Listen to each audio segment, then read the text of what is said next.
مسعود صاحب ذرا تھوڑا سا بتا دیں، 83 بلین ڈالر پچھلے 48 گھنٹوں میں بھارت نے نقصان کیا، اگر میں صرف رائٹرز کو کوٹ کروں اس کے بعد.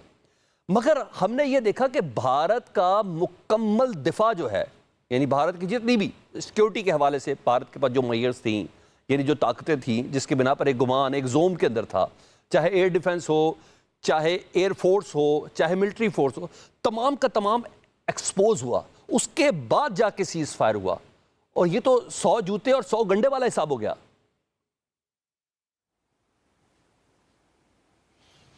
جی بالکل، آپ نے درست کہا. آج کا دن پاکستانی قوم کے لیے فخر کا دن ہے، کیونکہ اس نے نہ صرف اپنی دفاعی استعداد ثابت کی ہے اور دنیا کے سامنے دکھائی ہے، بلکہ ان کا مورل ہائی گراؤنڈ بھی رہا ہے، کیونکہ انہوں نے سیز فائر اس وقت کی جب کہ ان کا پلہ بھاری تھا اور ہندوستان کو شدید نقصان پہنچانے کے بعد انہوں نے اس سے اتفاق رائے کیا ہے. دوسرا یہ ہے کہ بنیان مرصوص کے آغاز کے بعد ہندوستان کو یہ اندازہ ہو گیا تھا کہ یہ جنگ اگر بڑھی تو ان کے نقصانات اور بھی بڑھ جائیں گے. دوسری بات یہ تھی کہ جیسے کہ آپ نے خود کہا کہ ان کا دفاعی نظام منہدم ہو کر رہ گیا. ان کا وہ جو طیارے تھے وہ گرائے گئے، اس کے علاوہ جو ان کا سائبر سیکیورٹی کا سسٹم تھا اسے نیوٹرلائز کیا گیا، اور پھر جو ہے ان کے ڈرونز تباہ کر دیے گئے، جو ہمارے نشانے تھے وہ بالکل کامیاب نشانے تھے. تو ہندوستان کو یہ جو ایک رونت تھی، ایک تکبر تھا، اور دنیا کو یہ ایک جھوٹا تاثر دیا ہوا تھا کہ ان کو پاکستان کے اوپر روایتی استعداد میں برتری حاصل ہے اور جوہری ڈیٹرنٹ جو ہے ہمارے لیے ایکولائزر ہے، تو وہ ایک قسم کا وہ ڈاکٹرن غلط ثابت ہوا، اور پاکستان نے دونوں میدانوں میں روایتی اور اسٹریٹجک میں اپنی برتری ثابت کی ہے. دوسری یہ ہے کہ میں نے یہ دیکھا ہے پاکستان کے طول و عرض میں، آزاد کشمیر میں لوگوں کا حوصلہ بہت بلند رہا ہے.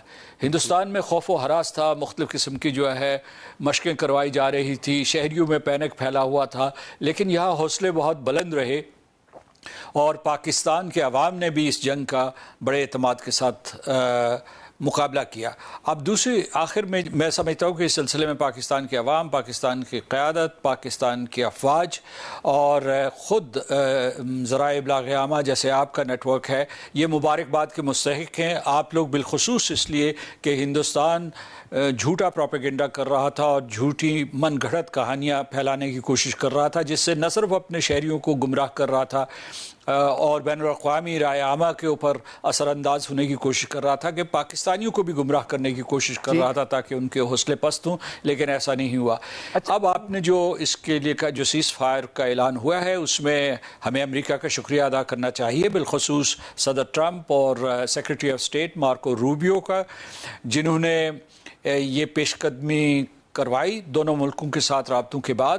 اور یہ سفارتی محاذ پہ ایک سنگ میل ہے میں سمجھتا ہوں، کیونکہ اس سے پہلے بھی جو ہے آپ کو یاد ہوگا کہ 2000 میں صدر کلنٹن نے ایک اس قسم کی ثالثی کروائی تھی، پھر 2002 میں جو ہے ایک مرتبہ پھر جو ہے امریکہ نے سفارتکاری کی تھی، اور اب جو 2019 میں ہوئی، جس میں اس وقت کے secretary of state mister Pompeo جو تھے، انہوں نے ایک فعال کردار ادا کیا، کیونکہ ہندوستان نے ان کو رات کو جگایا تھا کہ پاکستانی کوئی نیوکلیئر حملہ کرنے والے ہیں.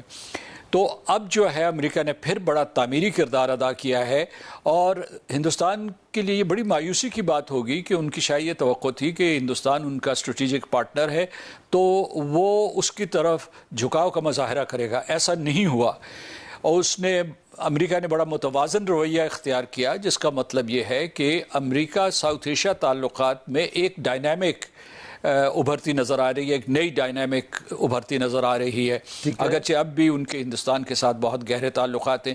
آخر میں میں یہ کہنا چاہوں گا کہ جب مذاکرات شروع ہوں گے جس بھی غیر جانبدار مقام پہ، تو وہاں 3-4 چیزیں بہت اہم ہیں، جیسے آپ نے خود بھی اشارہ کیا کہ سندھ طاس معاہدہ جو ہندوستان نے معطل کیا تھا، وہ ابھی بھی جارحیت کا حصہ ہے، کیونکہ اسے قانوناً جو اسی معاہدے کے تحت یا بین الاقوامی قانون کے تحت اسے یک طرفہ معطل نہیں کر سکتا تھا. یہ اس معاہدے کے آرٹیکل 12 میں لکھا ہوا ہے کہ نہ اسے منسوخ کیا جا سکتا ہے، نہ اسے معطل کیا جا سکتا ہے. دوسری چیز یہ ہے کہ یہ اسے بحال کرنا ہوگا، ورنہ یہ ہے کہ ہمیں عالمی عدالت کا اور اس کے علاوہ ورلڈ بینک کا دروازہ کھٹکھٹانا پڑے گا، بلکہ اس مسئلے کو لے جانا پڑے گا اس میں سلامتی کونسل میں اگر ہندوستان اس کے اوپر آمادہ نہ ہوا. دوسرے اس نے پاکستان کے اوپر بہت سی تجارتی اور لوگوں کے اوپر لوگوں کی بے دخلی کے اوپر بہت سی پابندیاں لگائی ہوئی ہیں. اس سلسلے میں بھی جو ہے بات چیت ہوگی، لیکن جو کلیدی مسئلہ ہوگا وہ مسئلہ کشمیر ہے. اور اس مرتبہ میں سمجھتا ہوں کہ یہ تو دفتر خارجہ کا کام ہے، یہ حکومت پاکستان کا کام ہے. دہشت گردی کا آئٹم جو ہے ہمارے ایجنڈے میں جو ہوگا باہمی ہمیں ٹیبل پہ رکھنا چاہیے، کیونکہ پچھلے کئی برسوں میں آپ دیکھیں گے کہ ہندوستان نے جو نیٹ ورک افغانستان، ایران، خلیجی ریاستوں میں بنائے ہوئے ہیں، ان کی پراکسیز پاکستان میں موجود ہیں، اور وہ ان پراکسیز کے ذریعے پاکستان میں بارہا انہوں نے دہشت گردی کی نہ صرف سرمایہ کاری کی، منصوبہ بندی کی، ان کو پایہ تکمیل تک پہنچایا. اور اس کے بعد جو ہے ہمارے ہزاروں شہری مارے گئے ہیں. اس جو ہندوستان تو یہ جھوٹا بہانہ لگاتا ہے نا کہ وہ دہشت گردی کا شکار ہو رہا ہے، اس میں ہندوستان مجرم ہے، جس کی وجہ سے پاکستان میں کتنے سالوں سے دہشت گردی ہو رہی ہے اور اس کے پیچھے ہندوستان کا ہاتھ ہے. جو میں آپ کو بتا رہا ہوں کہ دنیا کی انٹیلیجنس ایجنسیز جو ہیں وہ امریکہ کی ہو، برطانیہ کی ہو، یورپین یونین کی ہو، اسرائیل کی ہو، ایران کی ہو یا خلیجی ریاستوں کی، وہ باخبر ہیں کہ پاکستان میں دہشت گردی کے پیچھے کون ہے. یہ جو سارے کے سارے واقعات ہوتے ہیں ہمارے ملک میں، تو یہ میرا خیال ہے ایجنڈا ہونا چاہیے. لیکن اس کے ساتھ ساتھ ایک اور چیز یہ کہ یہ گفتگو آگے نہیں بڑھے گی اگر بنیادی اعتماد سازی کی دہلیز ہم نہیں قائم کر سکتے. تو یہ بہت ضروری ہے کہ دونوں ملکوں کے درمیان اعتماد سازی کی ایک فضا قائم کی جائے. اور مسعود خان صاحب میری آواز پہنچ رہی ہے آپ تک؟ مسعود خان صاحب، میں نے نا جو آپ نے بڑے اچھے سے سیز فائر کو ایکسپلین کیا اور پاکستان کی وزارت خارجہ کو کس طریقے سے کام کرنا آپ نے یہ بھی بتایا. آپ کی آواز مجھ تک بالکل نہیں پہنچ رہی. اچھا، بالکل نہیں پہنچ رہی. ہم کوشش کرتے ہیں عمدگی سے آواز پہنچے. جی اب بہتر ہوئی سر میری آواز؟ مسعود خان صاحب اب میری آواز بہتر ہوئی پہلے سے؟ ہم کوشش کریں گے مسعود خان صاحب آواز سے رابطہ پہنچ جائے. لیکن بہرحال انہوں نے سیز فائر کو جس طریقے سے ایکسپلین کیا یہ بالکل صحیح ہے. یہ ایک بار کا معاملہ نہیں ہے.